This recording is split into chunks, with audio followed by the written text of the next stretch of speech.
Barbie Forteza and Mr. David Licauco, tinodo na ang pagiging malapit sa isa't isa.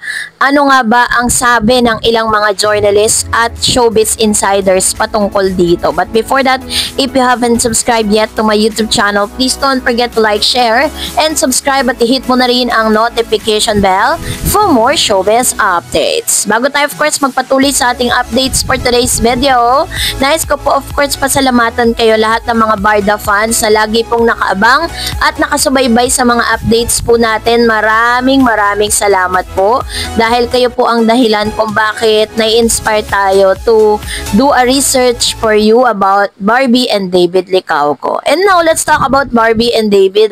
Sa ang tambalang Barbie at David Licauco, kilala bilang Barda, ay patuloy na pinapaligaya ang kanilang mga tagahanga sa pamamagitan ng kanilang mga proyekto at personal na ugnayan na tila mas lalong lumalalim. Mula sa kanilang unang pagtatambal hanggang sa kasalukuyang mga proyekto, ang kanilang chemistry ay hindi maikakaila at ngayon tila mas mayroong espesyal na connection sa pagitan nila. So matapos nga na mag-post ng ilang mga photos, Miss Barbie Forteza and David Licauco kung saan flex niya yung kanyang bagong kotse. Talagang masasabi mong #bless si Barbie at si David dahil sa dami ng mga blessing na dumarating sa kanila at talagang masasabi natin na kabi-kabila ng offer patungkol dito po kay Barbie at David. So pinapatunayan lang talaga nila na meron po talaga silang chemistry at meron po silang tinatawag na yung kanilang appeal sa mga manonood. Pinapakita rin po nila dito kung gaano katindi ang pagsuporta ng ilang mga fans dito kay Miss Barbie at David Licauco kasi sa lahat ng ginagawa nila, hindi po talaga nauubusan ng tao at hindi nauubusan ng mga magagandang write-ups pagpatungkol sa kanila. So, narito ang ilan sa mga reports ng pagiging mas malapit nila sa isa't isa. Sa isang panayam kasi, inamin ni David na mas naging malapit sila ni Barbie matapos ang kanilang proyekto. I super care about her. We're really good friends, sabi ni David. Dagdag pa niya, I care for her a lot. I just really care about her a lot. Sa kabilang banda, sinabi rin ni Barbie na hindi may iwasan na magkaroon ng pagmamahal at pag-aalaga sa katrabaho, lalo na kung palagi kayong magkasama.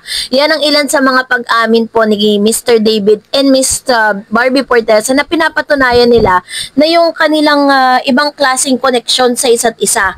So, it only means na talagang kung ano yung nakikita natin sa kanila ngayon, talagang meron talagang tinatawag na nagle-level up yung kanilang samahan. Kung makikita po ninyo sa isang kanilang guesting po sa It's Showtime, matapos po nilang i-promote yung kanilang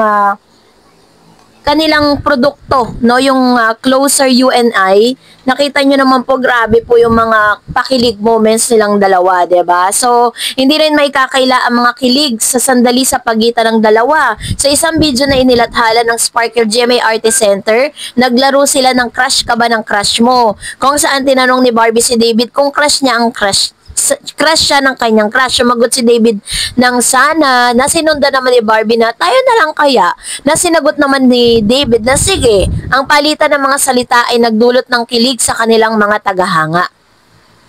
Noong September 2024, itinalaga sina Barbie Forteza at David Licauco bilang mga ambassador ng Save the Children Philippines at sa kanilang bagong tungkulin, layunin nilang itaguyod ang karapatan ng mga bata at hikayatin ng publiko na protektahan at tuparin ang mga ito. Ayon kay Barbie, gagamitin ko po ang aking profesyon as an actress at ang aking platform to influence our children to know their rights kahit na at early age. Bukod sa kanilang mga teleserye, lumabas din ang tambalan ng music video ng Ben and Ben para sa kanilang The Way You Look at Me, kung saan muling ipinakita ang kanilang chemistry. Ang kanilang pelikula na That Kind of Love ay nakapasok din sa Jinsei Arigato International Film Festival sa Nagoya, Japan na nagpapakita ng kanilang lumalawak na kasikatan sa international na entablado. Matapos ang 7 taong relasyon, kinumpirma ni Barbie ang kanyang hiwalayan kay Jack noong Enero 2025 at sa kabilang banda si David ay hiwalay na rin sa kanyang non-showbiz girlfriend. Sa kabila nito,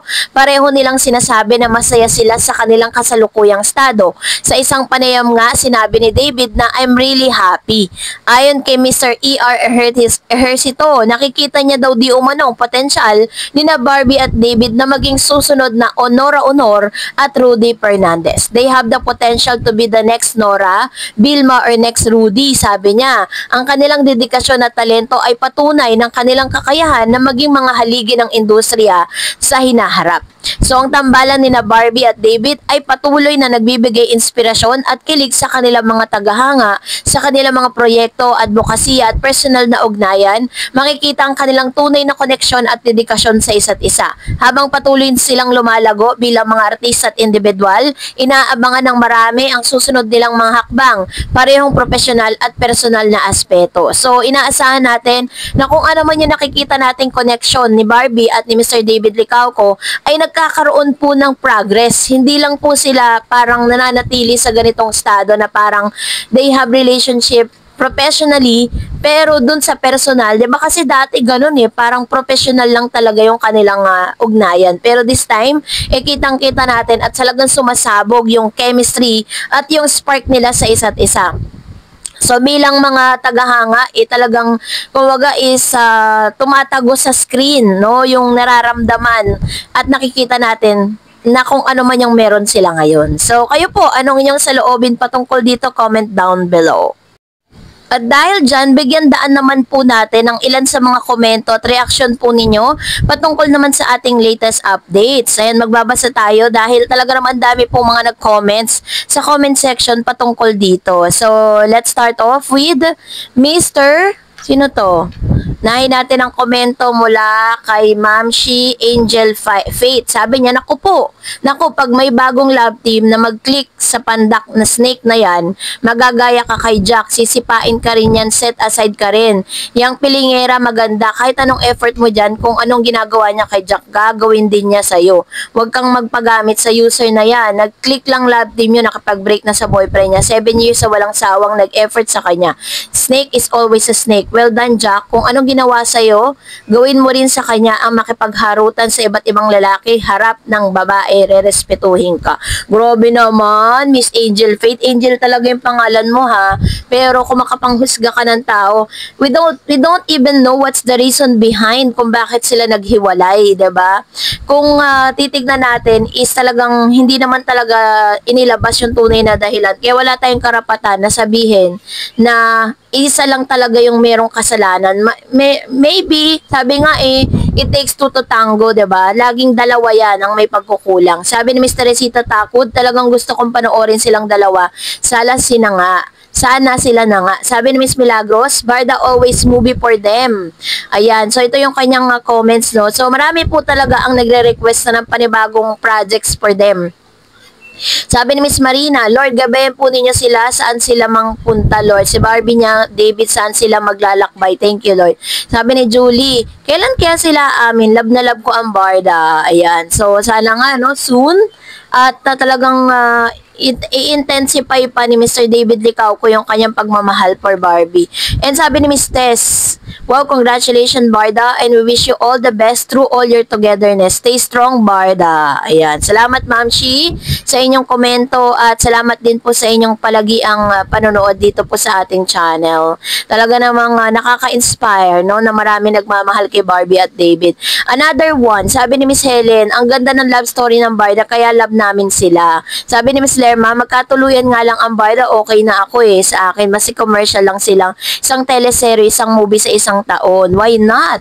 Alam niyo po, kapag po talagang nakita ng GMA yung support ng mga tao para sa kanila, yung solid support, imposibleng hindi bibigyan ng projects yan. Kaso nga lang kasi may mga ginagawa or may mga upcoming projects po kasi talaga sila na kailangan nilang unahin. But it doesn't mean na wala ng plano ang GMA para sa kanilang dalawa. So mag-antay lang tayo, be patient. Another one, sabi ni Miss, wala lang, si Barbie ang nagdadala kay David. Kalog si Barbie, hindi siya boring, nakakaalis ng stress. And then sabi ni Miss Marina, David ay mabait, magalang at ganon din si Barbie, napakabait na kasubaybayan ko talagang magalang, mabait si Lord. Pinagtagpo silang dalawa, gabayan po silang dalawa. Ayan. So ito yung kanyang comments naman para kay Miss Sabarda. And sabi ni Joy, Barda always, Barbie's good girl. Hindi mo siya makita na nagpunta sa bar na naglalaklak. Hindi siya nagbarkadista at palagi nasa tabi niya ang father niya. Yun ang dahilan that I admire her most. She's good example of her generation, her love and respect of her parents, fans and people around her. Go, go, Miss Barbie, and I believe that you will find a man that you will truly respect and love you so much. Barda forever. Ayan. Salamat, Miss Joy, Cesaria, sa inyo pong comments. Another, sabi ni Miss Rosalinda, ako nga hanggang ngayon I keep on watching and watching the movie. That kind of love nila kasi ang ganda-ganda ni Barbie doon. Tampogi ni David. Plus, I really like the story. Ayan. Salamat po, Ma'am Shiha, sa inyong positibong komento. So, that's it for today. For more videos and updates, please don't forget to like and subscribe. And please don't forget to follow my Facebook page, Dar Eds TV. God bless everyone!